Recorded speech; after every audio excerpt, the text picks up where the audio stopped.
So we all want better stuff, right? We all want better body, better relationships, more finances, better success, better health and wellness, better spirituality. We all want all these things. We all want them all. The challenge arises in how we think we'll get it. My name is Brian McIntosh. This is the Daily Dose. I think overwhelmingly one of the biggest challenges to people getting from where they are now to where they want to be in whatever way or whatever those things are that they're going after, the biggest challenge is not in their ability to set goals or, even in their mindset. I know we do a lot of mindset training here and things like that, but I think one of the biggest challenges people run into is the process. They don't get it. Or they're misinformed, or somebody told them differently. But the natural human nature is to think about the process of change backwards from what it really is. And I got this today. I was reminded today of this. One of the great leaders in the company that I work in, is a super fantastic guy. And he got up today and he talked about this. And I went, oh, because I'd heard it before. But it was one of those things that but but you've kind of forgotten. And so, bing, he rung the bell on me. And I was like, wow, I need to share this on the Daily Dose because this is so profound. Listen, most of us, if we want to have a better body, better spirituality, better health and wellness, better finances, better business, better personality, better friends, all those things, better relationship with our children, our spouse, all those things, here's what most of us do. Most of us think that the process is circumstances, right, that lead to becoming who you want to be. In other words, most people think, well, if I just had a more understanding wife, if I just had a more tolerant boss, if I just had a job that required less hours, if I just had a little bit more money in the bank, if I just had all these things, then I could be the person that I really need to be. Then, if I just had a little extra time, then I could get in the gym and I could get in shape and then I could be that guy that's in shape, but I can't because I have these circumstances. And that's what happens to most people psychologically. And I think it's because it's a natural human tendency to do that. That's how we're kind of pop out thinking like that, right? But in reality, guys, the process is be, do, then have. Not have, do, and then be, right? It's not have everything the way you want it and then do the stuff that you would do if it was that way and then that makes you the person you are. It's the other way around. If you want a better body, imagine what your eating habits would be. Imagine what your workout or exercise habits would be. Imagine what your lifestyle would look like if you had the perfect body, and then be that now. Do those things now. Eat that way now. Work out that way now.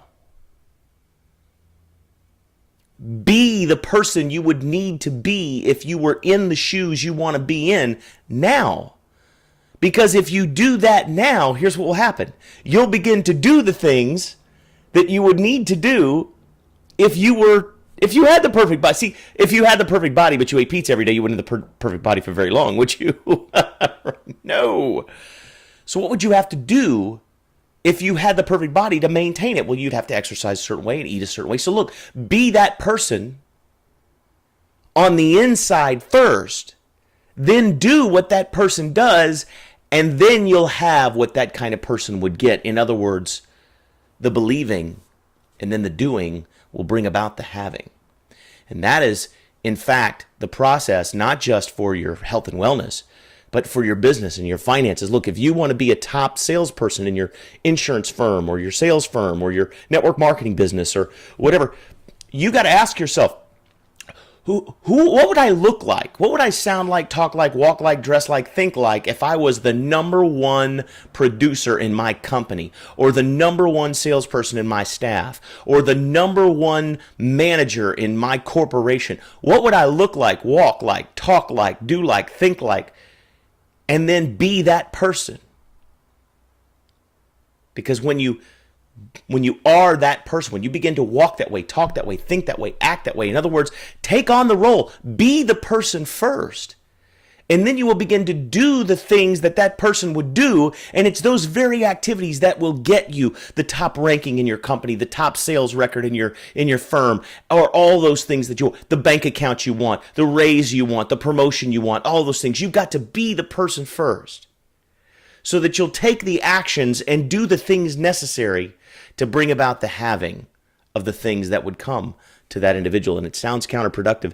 It's It's where the overused and misunderstood phrase, fake it till you make it, came from. Fake it till you make it, guys, doesn't mean lie or manipulate or try to convince people you're something that you're not.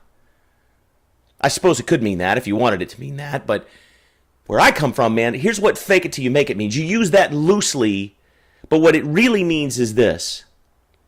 If you want to be an Olympic athlete, before you ever get to the Olympics, you're going to have to eat, train, walk, talk, sleep, consume, think like an Olympic athlete would do. Otherwise, you'll never get there. So you've got to be an Olympic athlete here and then begin to do the things an Olympic athlete would do before you'll ever become an Olympic athlete, which is exactly the opposite of the way most people think it works. But now you know, so no more excuses. And that's the dose. Go make it a great week.